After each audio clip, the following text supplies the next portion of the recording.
California is earthquake country. The San Andreas Fault is famous. Many people know its name, but other faults certainly exist. They are often less well known.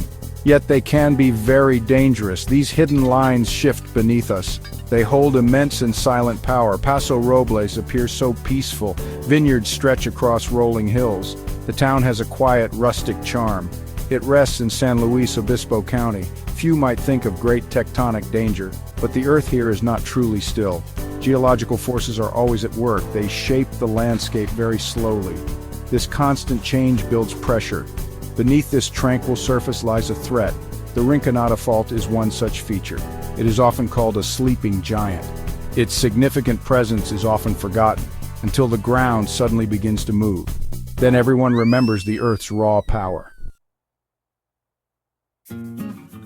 The Rinconada Fault is a long structure. It stretches for about 230 kilometers. It runs from King City in the north. Southward it reaches the Big Pine Fault. This fault is a significant geological feature. It cuts deeply through the Earth's crust. A major player in regional tectonics. Northwest of Santa Margarita, its path is clear. The fault lies within the Selenian block. It divides distinct geological areas effectively. The Santa Lucia Range is to its west. The Salinas Valley lies directly to its east. This specific placement is geologically important. It influences the landscape and its formation. Many features are a result of its presence. Scientists see clear evidence of past movement. Geomorphic signs show late Quaternary activity. This means the fault has shifted significantly. It happened in relatively recent geological time. The potential for movement remains strong.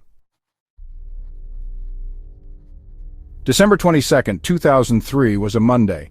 At 11:15 in the morning Pacific Standard Time, the Earth suddenly broke with great force. A powerful earthquake struck the entire region.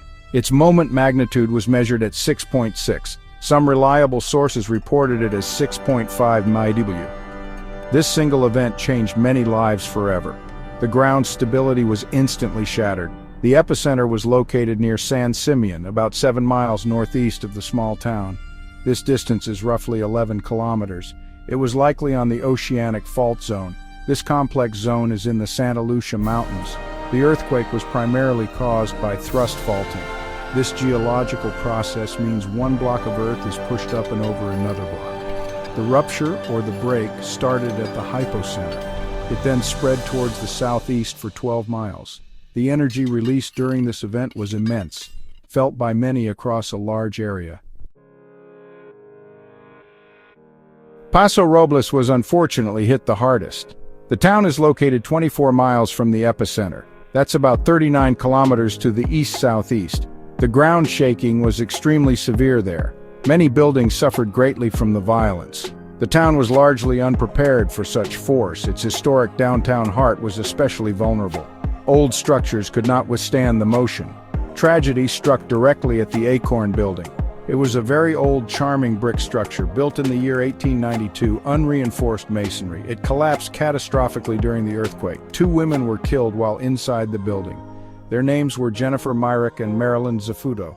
This profound loss was deeply and widely felt, a somber note in the disaster's story. Other old buildings in town also suffered. Many were unreinforced masonry structures, URMs. Some of these buildings were over a century old. They sustained extensive and severe structural damage. Section 5, Aftershocks and Eruptions, Nature's Fury Unleashed. The main shock was not the final word. Many unsettling aftershocks followed the big quake. By March of 2004, many had been recorded. There were 28 aftershocks over magnitude 4, and 230 seismic events of magnitude 3.0 or higher. This constant shaking kept people very much on edge. Fear lingered for many months afterwards. The Earth seemed unwilling to settle down. This particular aftershock sequence was quite vigorous. It was remarkably similar to another past event, the 1983 Coalinga earthquake sequence in California. That earlier quake also had strong, damaging aftershocks. These smaller, subsequent quakes added to the damage and also greatly to the community's growing distress. Each tremor was a new source of anxiety. The ground offered no sense of security. The earthquake also triggered some strange events.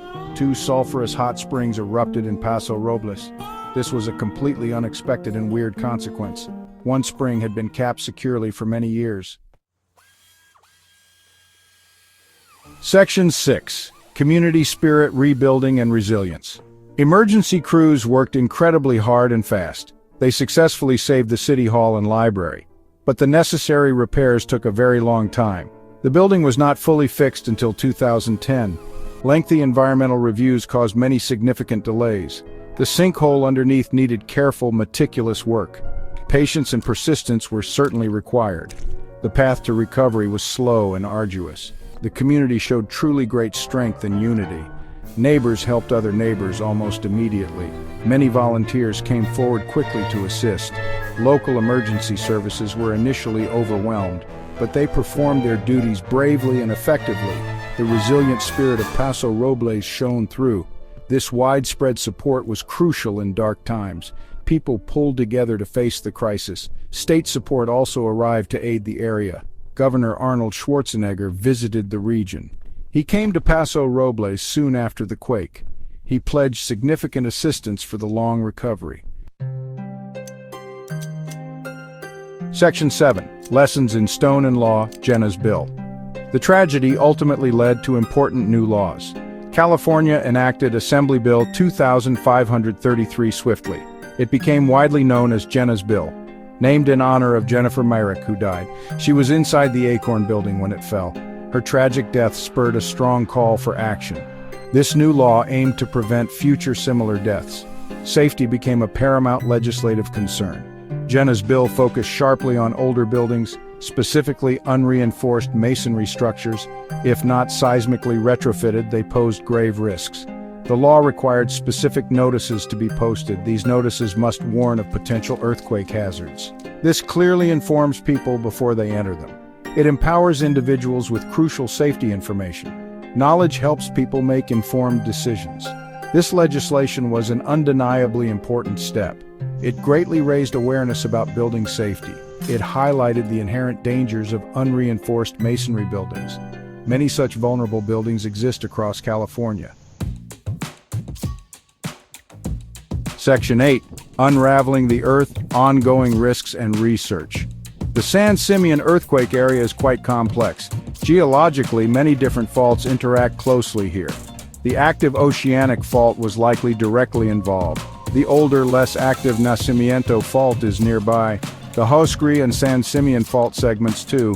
These are all part of a larger, intricate system. Understanding these interactions is a challenge. The puzzle of the Earth is slowly pieced together. The Rinconada Fault itself remains a major concern, despite no Holocene surface rupture yet found. Geologists still regard it as an active source. Its potential for a large, damaging earthquake is real.